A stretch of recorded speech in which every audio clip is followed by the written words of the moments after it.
as a unit, we know we can make up for it in our 13, 14 guys. And I think you just mentioned before about wanting football to win. For me, the fact that Inter is this good is a sign that with football, it's not just the money. You also have to have a lot of brains, and you can still be competitive. Inter's season status looks like this, though. They're looking really good in terms of where they stand. They came into the match day in first place in the league. As we mentioned, they'll play Barcelona next in the Champions League. And this Wednesday, they'll take on a Milan side in the second leg of the Coppa Italia semi-final, who they did lose the Super Cup final to not so long ago. But how impressive is this run, not only in terms of what Inzaghi's done in the last couple of seasons, but when we think about the Champions League teams, 4 that are left from 4 different countries that are all really high spenders, and then year after year, Inter is still in the mix? I think it's remarkable what Simone Inzaghi's done. And you have to also give credit to Asilio and Marotta at the top, because they built a system and they built a team. But Inzaghi, to get this Inter side to 2 Champions League semifinals in the last 3 years is something we haven't seen in Italian football in a long time. And it's the way that they've done it on a budget.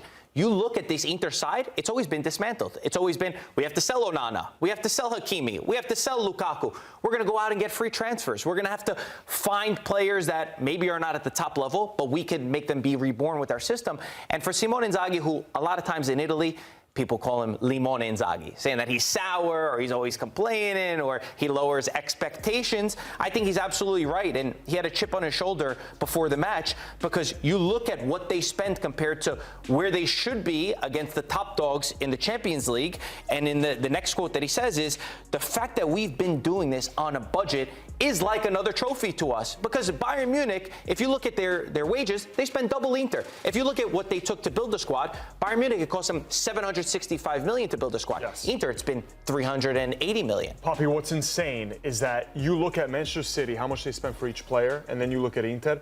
Marcus Thuram was a free transfer. Jan Sommer cost 1/10 of Onana, and Onana can't catch a cold. Jan Sommer's been one of the best goalkeepers in Europe. Hakan Çalhanoğlu, one of the best holding midfielders currently right now, has gotten completely rejuvenated, had his position changed. Free transfer. They just upped his contract a bit. He went crosstown. He became a completely different player. Marotta's been playing like a different game. Him and Atalanta, I feel like they're in another playing field of how good they are at identifying value and bringing it and nurturing it. This is, for the most part, unbelievable stuff.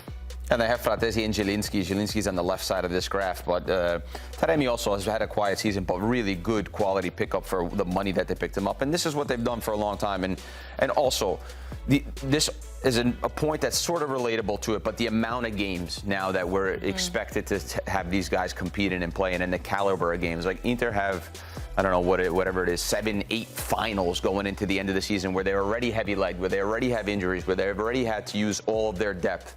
And then they're expected to go play the Club World Cup at the end of the season. So forget about the fact that they're still in the conversation of treble. That's incredible. Now you add the budget to that, and then you add the amount of games, and you add the amount of high-level games, because every year football modernizes and football demands more of the human body. I just think it's crazy the amount of games and the expectations that are put on these players and clubs like Inter. And the fact that they show up and actually get themselves in the conversation is remarkable. And trust me, there's probably only a select few people watching that truly understand what 50, 60, 70 games a season actually is. With the travel. With training, with travel, with family obligations, with what the human body, because you're constantly stretching and pushing and hot tub and cold tub, and you're in the physios, getting massages. The mental side of the game. Most people at home won't understand what 70 games is a season. What's the most games you played in the season? And I didn't even play that many games in a season. And I'm not saying it as a joke. And I was exhausted at the end of the season. So the fact that these guys are doing it, I don't know.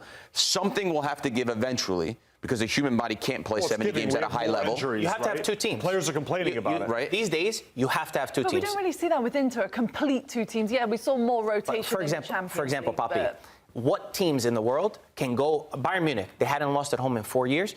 3-5-2. What's the most important position? The wingbacks. They went there with their 2 backup wingbacks, with Carlos Augusto, who they signed from Monza, who did an amazing job, and Darmian, who's in that category, what Matteo just said, of players that people gave up on. That's nearly impossible to do, yet they're able to, because of the way that, and Fratesi. So you have to have two teams. That is just the base level if you want to compete. But it's the fact that the teams that we put in this conversation for the treble, you could do the math. You could look at how much the other teams are spending, the billions of dollars in some of these cases. Inter, because of their ownership situation in the last years, the fact that they've done this sustainable is another trophy for this squad. And I know we hold them to this high expectation, but it's because they've put themselves into this conversation. And I think we just need to have a broader picture of what the reality of this Inter side is. And imagine if they had some of the monies of the PSGs, of the Manchester Cities, what they'd be able to achieve. Simone Inzaghi has been doing something with this team that no other coach does. He has some of the most unique tactics, like the way that he utilizes center backs to go forward, midfielders to come back, the full backs to basically play as strikers at times. How many teams are doing what he does? They have some of the most unique tactics in the way that they set up, the way that they position themselves in interchange.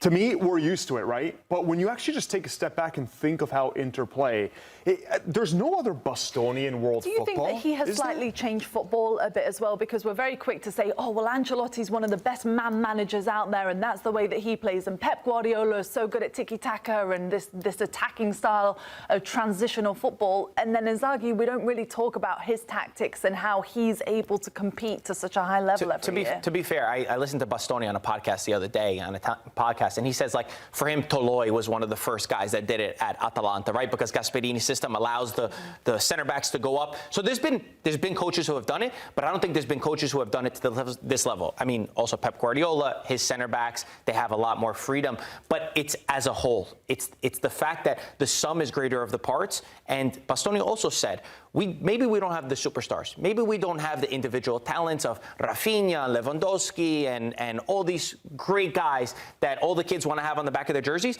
But as a unit, we know we can make up for it in our 13, 14 guys. And I think you just mentioned before about wanting football to win. For me, the fact that Inter is this good is a sign that with football, it's not just the money. You also have to have a lot of brains, and you can still be competitive. Mm-hmm.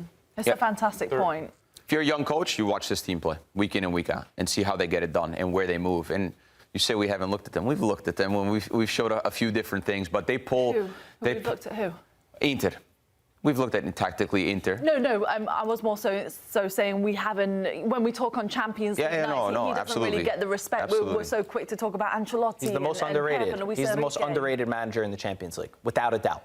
And they're still fourth favorites to win the Champions League, which I still think is. Well, that's Serie A teams in general have gotten disrespected by the odds makers. Bayern Munich were the favorites, and they're at home now. Even by our own kind over here, Mike Grella. This guy's been counting them out the whole time. When's the last time the Italian team won the Champions League? Just went to the final. They went to the final. No, not the final. Wait, we're not English. We don't celebrate second place. When's the last time they won? It was 2010. 15 years ago. Maybe this year. Is it going to happen this year? I don't think so, unfortunately.